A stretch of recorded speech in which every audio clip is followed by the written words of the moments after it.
brand new tape and put it up, line the machine, and then switch to another reel, and the tape machine behave as it should, you know. It's not consistent enough, the biasing gets off, you know, it's like one reel's noisy, where'd the high end go, all that kind of stuff. So, you know, doing it the way I do it now, I can control the outcome. I can set the tape machine up for a reel of tape, transfer 3-4 songs that way, and then, you know, move on to another brand new reel of tape, set the machine up, and, you know, proceed. Wow, that's great. We just have a few more minutes left, and then we're going to take some questions. But you've talked already a little bit about mix, but I know you're a big fan of the UAD card as well, and use that a lot. Can you tell us how, once again, maybe what you choose to do analog, what you choose to do in the box, and how you kind of combine those in a mix? I mean, there's a lot to tell there. Yeah. Well, you know, there's some effects I pretty much now only use, like when I'm mixing. If I haven't recorded an effect at a studio, like sometimes I might create a patch in an H3000, you know, for a guitar or, you know, whatever. If I'm doing that while I'm tracking to sort of help paint the picture and be inspiring and kind of make the song sound more like a record, I'll record it into the session and kind of take it with, you know. Or like if there's a really good plate or a chamber at a studio, I'll record that and sort of take it with. But then when it gets to mixing, I pretty much only use plug-in stuff, and I use there's the chorus echo that UA has. The plate is really good. They have an EMT 251 or 250. There's one here, isn't there? Yeah. There's one here that I've used. It's really, really great stuff. I primarily use the plugins, but you know, they have things like they've just actually released an Echoplex, which is really good. The Trident EQ, they have a model of some Helios modules. I own a couple of Helios modules from Olympic in London. And speaking of Glenn Johns and yeah, all those guys. Yeah, I mean, I have 2 channels that are from one of the consoles. That, you know, so Bob Marley and Led Zeppelin and stuff has gone through the modules I have, which is really cool. But I know them really well, and and I've worked on Trident A ranges, and the UA stuff it's really, really, really close. It's close enough that it totally satisfies me. And so I use that stuff like that. And there's also, they have transient design, like UA has a transient design. I don't know if you guys are familiar with that hardware piece. Most people use it on drums, a transient designer, but it's actually really good for taking effects off of things and add, like, you can take a guitar that has like a lot of reverb on it, kill all the transients of the guitar, and just basically end up with all the sustain of the reverb, and then feed that, you know, you do put the transient designer on it to do that, and then feed that into another effect, you know, sort of like maybe the crystal echoes in the H3000, and suddenly you've created a string patch off of a guitar part. So there's a lot of really cool things. And they might have more specific questions about mix, but we have time for about one more question. And to me, you kind of are the one of the first people to really bring Nashville to the national forefront, as far as the worldwide forefront, as a rock capital or an indie capital. I mean, I really do applaud you for that. What do you see not only the future of Nashville, but I know this is a big question, but future Nashville, future of music business for these kids that are graduating and oops, timer's done. These kids that are graduating in 2 or 3 years, you know, future music business, future Nashville, just kind of what's going to, in your mind, is going to happen in the next 5 or 10 years?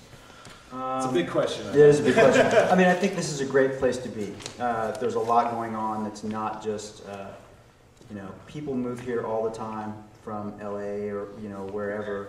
I know that this place is largely about country music and that's its profile, but there's a lot going on here, and the more of you that stay here and do what, you know, your heart tells you, the better it's going to be for all of us.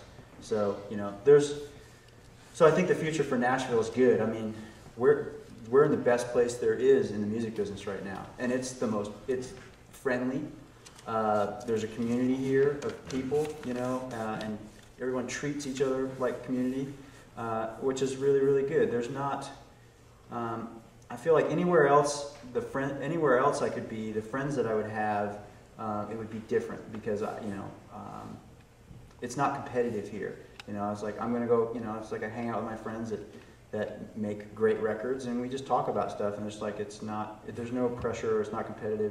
There's nothing divisive about it. So that's really good. The future of music. I mean, I've become successful kind of at the curtain call of record sales, and that's what's ahead of you guys. So what you need to be working for, what I work for, is record advances.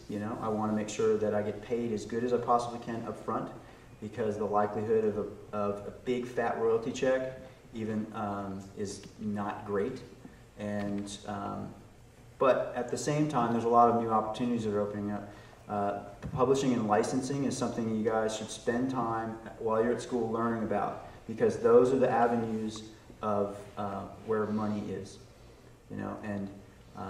Someone asks me to make a record, I want to make the record, but they don't have enough money to pay me what I can get now. It's becoming easier and easier to say, well, how about this? How about you assign me a very small portion of the publishing and licensing? And there's all kinds of creative deals that can be made. I'm sure you guys have heard about 360 deals that labels are making with bands. Well, those types of opportunities are everywhere. So, you need to be thinking not only just about learning how to engineer, but, and produce, which is creative, but you need to think business-wise. You need to be thinking creatively too. And and I encourage you to have those early conversations. It's a delicate subject. It's still like new territory. But if you're going to do something with someone and it's sort of speculative, whatever terms you guys can come to, make sure you talk about them first. Don't wait till after the fact. It's never goes down well after the fact, or even once you've started. And you have to be careful, because sometimes you scare somebody off. But that's good advice. Are you guys ready for some questions? We have about 10 minutes, so. Just walk up to this mic, and if you don't mind being on film, we'll take your questions.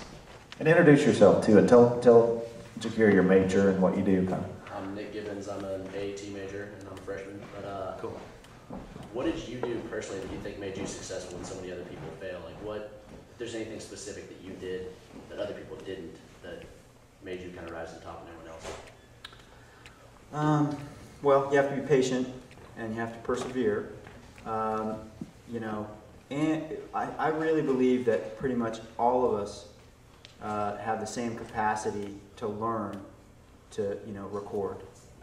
So what you have to do is you have to learn how to be a good listener and develop your people skills. I know I've said that a couple times, but you have to. Where I've seen other people fail, when I recognize that someone's not going to make it, or their chances are not good, it's because they let their personality get in the way. And it's not that you're not supposed to have a personality, you're not supposed to have an opinion. I mean, that's kind of how you identify yourself musically. But you have to learn to be a chameleon, and you have to, not that people should walk over you or you should be invisible. But I think where I've been successful is being patient and really making sure every opportunity that I've had that I give it my best effort, and I don't really have I don't have a personal agenda in it other than to do a good job, and help whoever is trying to create music do that well. And I hope that helps. Thank you.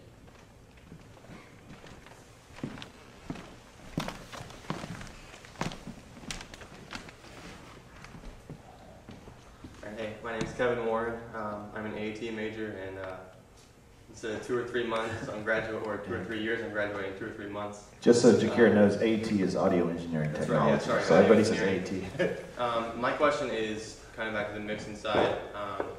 It's kind of a detailed question, I guess, but what is your general process